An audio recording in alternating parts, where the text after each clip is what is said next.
Hello and welcome to our Fit for Life programme. This is a series of videos helping you to look after your mind, body and spirit. If you haven't already watched the introductory video and goal setting, please do so before you continue. Today is a session by Lorna, who's our dietitian at St Christopher's, and she's going to be talking to us about eating well. Hi, my name is Lorna. I'm the dietitian that works at St Christopher's, and I'm here today to talk to you about eating well and what a healthy diet looks like. Let's start by thinking why we need to eat well. Well, we need to eat well for a number of reasons. I think it's really important to start with this one though, that it just improves our general well-being. Our body needs fuel, and if we're not eating well, then it's not going to have the fuel it needs to function properly. If we're eating well and making healthy choices, we often reduce the risk of conditions such as heart disease, stroke, cancers, diabetes, or osteoporosis. It helps us manage our weight, and where possible, it is good for us to be an optimal weight for our health.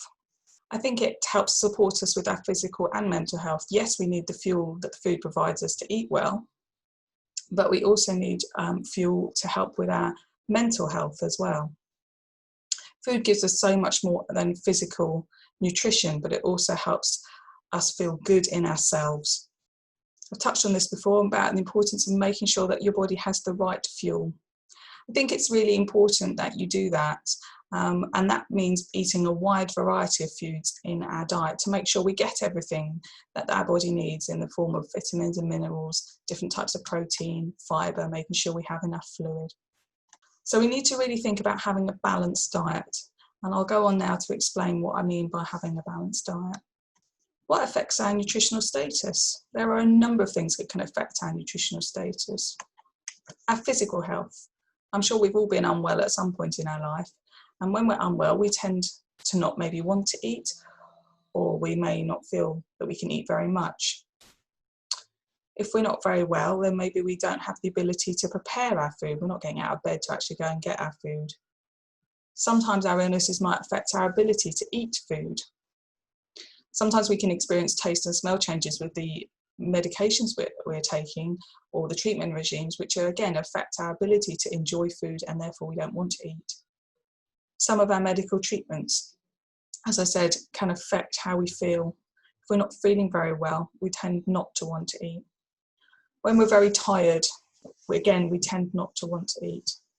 Our mental health, how we eat and what we eat is affected by our mood. Some of us, when we're very low in mood, may choose to eat an awful lot of food. Some of us, when we're low in mood, our appetite disappears completely and we don't want to eat at all. Sometimes when we're happy, we tend to eat more. There's a lot of things to do with emotional health, how we perceive food and what it means to us, which can affect our nutritional status. So food for some of us is a very nurturing thing. We like to cook food, we like to prepare food, we like to invite friends round, we like to meet people for a meal out or a cup of coffee and a piece of cake. And this has a big impact on our nutritional status. We associate with food with various different important events in our lives, like birthdays or Christmas or various religious festivals. And all of those can have an impact on our emotional health and how much food we're eating and what food we're eating. Something that's really important is our social situation. If we're lonely or we're isolated, we may not be bothered to cook for ourselves, we may not want to eat, we may not have the ability to go out and get the foods we would choose, so we choose not to eat at all. Our environment that we're sitting in at the time may be conducive to helping us want to eat, but we may be in a situation where we are unable to use our kitchen, or we haven't got a nice kitchen to use, or we don't have a nice dining room table to sit at to eat our dinner. Sometimes how the food looks can affect our nutritional status. You know, we've all been there when we've had meals which have looked amazing and we've eaten really, really well because it looks really nice and smells nice. And so equally, if a food is not well presented and it doesn't look very appealing, then you tend not to want to eat too much. How do we eat well? What do I mean by a balanced diet? And how do we make sure we're eating a balanced diet? Well, we can start by talking about the macronutrients, and that's your carbohydrates, your proteins and your fats. We can also talk about micronutrients such as vitamins and minerals. Eating a balanced diet. It's a really important part of how we maintain our health, is to eat a healthy, balanced diet. It can help you feel better and can help you feel your best. But it's really important we eat a wide variety of foods in the right amount of portions and consume the right amount of food and drink to achieve and maintain our healthy body weight. So something the government produced a few years back now is the Eatwell guide, and it's a pictorial guide for us to think about when we are serving up our dinners or our main meals, or making our food choices throughout the day. The Eatwell guide shows us how much of what we eat overall should come from each food group to achieve a healthy, balanced diet. You don't need to achieve this balance with every meal, but it's important to try and get the balance right over the whole day or even a week. So we may choose to have a healthy main meal, but we may choose to have a snack that might be considered to be a little unhealthy, but overall, the course of the day, we've eaten well. You can see from here, the Eatwell plate is divided into 5 sections. There's a section for fruit and vegetables, a section for brown rice, potatoes and pasta, meat, fish, eggs and beans, foods and drinks that are high in fat and sugar, and milk and dairy foods. Now, depending on how you're eating, this is what your plate should be made up of. There's quite a lot of information on that plate though, and I do find it's a little bit of an overwhelming picture. So I'd like to think of simplifying it a little bit, and that's when you're dishing up your meal in your main meal in each day, about 2/5 of your plate should be fruit and veg, about 2/5 of your plate should be brown rice, potatoes and pasta, and about 1/5 of your plate needs to be the protein element, with the foods and drinks high in fat and or sugar kept down to an absolute minimum. I'm sure we've all heard about having 5 portions of fruit and veg per day. Most of us still are not eating enough fruit and vegetables. Overall, they should make up about 1/3 of what we eat. We should aim to eat at least 5 portions of a variety of fruit and vegetables every day. It really doesn't matter whether they're fresh or frozen or tinned or dried or juiced. The wider variety, the better.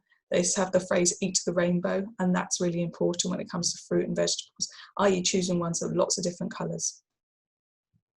It's important to remember though that fruit juice and smoothies should be limited to about 150 ml a day, so 1 drink a day. And the reason for that is that we tend to have 5 or 6, maybe more pieces of fruit in our smoothie, and that means putting an awful lot of fruit sugar in our systems at the same time. So do be aware if you're drinking fruit juice, just to watch the volume you're having. Why we need to eat them is that they're a really good source of vitamins, minerals and fibre. Potatoes, bread, pasta, rice and other starchy vegetables. Starchy foods should again make up around about 1/3 of what we eat over the course of the day. And where possible, it's good to choose the higher fibre versions. Starch foods are a good source of energy. In fact, they're our body's go-to source of energy. That's the fuel that they tend to use first. And that's why they're really important that they make up a large chunk of our diet. Our proteins: beans, pulses, fish, eggs, meat and other proteins, including dairy. These foods are really good sources of vitamins and mineral and protein, which is essential for muscles. If you're a vegetarian, then pulses such as beans, peas, lentils, chickpeas, kidney beans, all those kinds of things are good alternatives to meat because they're lower in fat and high in fibre. Where possible, choose the lean cuts of the meat and mince and eat less of the processed meats such as bacon, ham and sausages. Primarily, we're trying to keep our salt intake down by avoiding those or limiting those. Equally, it's important that we should try and have fish incorporated in our diet, and 1 portion of fish a week should be oily, such as salmon and mackerel. With all of the protein foods, it's really important to think about how you're cooking them. They can be very, very healthy for us if they're nicely leanly cut and we're maybe grilling them or stir frying them, or we are roasting them without adding any additional fat to them. Try and avoid adding additional fat to them in the cooking process, just to keep them as healthy for us as possible. Oils and spreads. There's different types of oils and spreads. Unsaturated and saturated fats, the 2 main versions. The unsaturated fats tend to be of a vegetable source, and these are things like vegetable oil, rapeseed oil, olive oil and sunflower oils. The saturated fats are animal-based products, so that'll be things like butter, the milk on, the cream on the milk, cream itself, etc. Regardless of which variety you've got though, they're all very high in energy and should be eating sparingly, so don't load your diet up with them. Why we try and avoid the saturated fats in particular is they're the ones that can cause the problems with our cholesterol level, and cholesterol is a substance in our body that we produce, but if we have too much saturated fat in our diet, it turns the cholesterol we've got into the type of cholesterol that furs up our arteries, so we try and keep that down to a minimum. Sugars and fats in general. These foods include chocolate, cakes, biscuits, sugary soft drinks, butter, ice cream. I'm sure you can all think of lots of different varieties of these kinds of foods that we have access to in our diet. I think the really important statement here is that they're not needed. So they should be eaten less often and in small amounts, but that doesn't mean we should cut them out completely unless there is a medical reason why we shouldn't be having them. There is the phrase, a little of what you fancy does you good, and I think sometimes it's okay to have these on occasion. Salt. Most of us are still eating too much salt, and salt in our diet can lead to issues with blood pressure, which can affect our health quite negatively. So it's really important that you keep your salt intake down to a minimum. And there's many ways you can do this.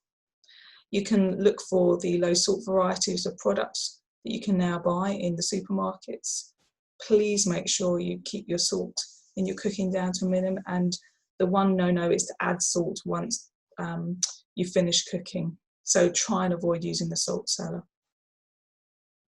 Processed foods will always have more salt in them because we use it as a preservative. So again, be aware of them.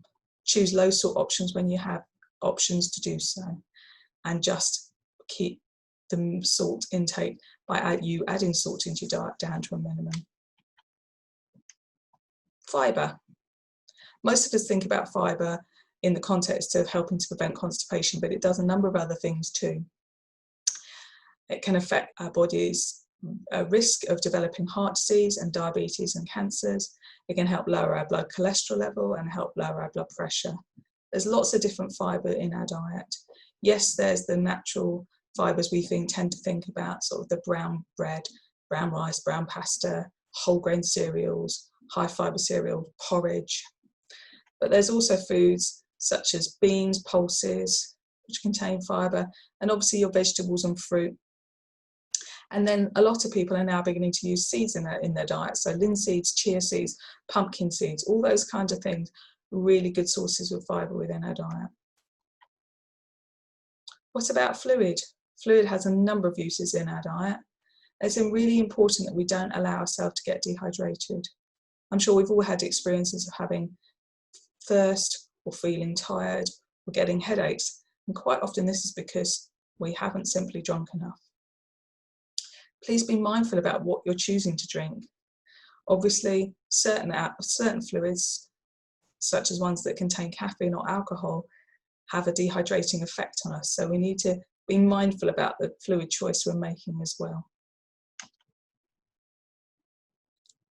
We may not like to look at it, but please do have a look at your urine every so often. It should be straw or pale yellow in colour, just to make sure that your body is well hydrated. So, just to summarise, diet needs to be balanced, and in order for that to happen, you need to eat a wide range of foods from the main food groups to make sure you have a balanced diet. You need to eat the right amount of food for your level of activity. The more active you are, the more food, in theory, you probably can get away with eating. But I think the most important thing in all of this is to enjoy your food. Food is there to be enjoyed, and a lot of us get a lot of pleasure from it. So please do carry on enjoying your food. Thank you.